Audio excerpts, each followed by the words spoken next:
আমার নাম পরিমল চন্দ্র, মোহনপুর পার্ট 4।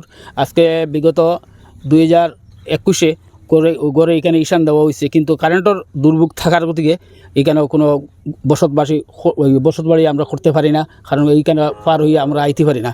কারণ হচ্ছে এই মিলন দাস তিনি যখন এমএলএ হওয়ার আগেই তাই করছেন যে আমি চেষ্টা করবো রিটার্ন হওয়ার পরে 100 বার আমি এখানে দিব, কারণ বর্তমানে তো আমি কোনো বিধায়ক নাই, আমি কোনো কিছু নাই। তবে আমি ইলেকশন পরে আমি যে কোনো প্রকারে তোমার তাহলে এই লাইনগুলো দিব, কারণ আজকে মিলনদা রিটার্ন হওয়ার কারণে আজকে আমরা আলোর দিকে আইছি। যেহেতু আজকে নাইলে যেভাবে অন্ধকারে আসিলাম আমরা কোনোদিনও পাওয়ার কোনো আশা আসিল না, কারণ এর আগে অনেক এমএলএ গুলো আসিলা, তারা আমরা কইলে পরে আমরা এসডিওর কাছে ফোন করবো।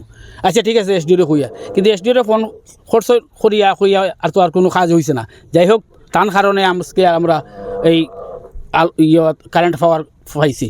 আমাদের মাননীয় বিধায়ক শ্রী মিলন দাস মহাশয়কে অত্যন্ত আন্তরিকভাবে শুভেচ্ছা জানাচ্ছি এবং ধন্যবাদ জানাচ্ছি যে উনি আমাদের নেতৃত্ব হয়ে যে আমাদের এই গ্রামের যে ইলেকট্রিফিকেশন যেতটা বাড়ির কানেকশন ছিল না, উনি যে আমাদেরকে এই কানেকশনটা আমাদেরকে একটা নির্দিষ্ট লাইনে রাস্তার কিনারে দিতেছেন, তাই জন্য আমি আমাদের গ্রামবাসীর থেকে অত্যন্ত ধন্যবাদ।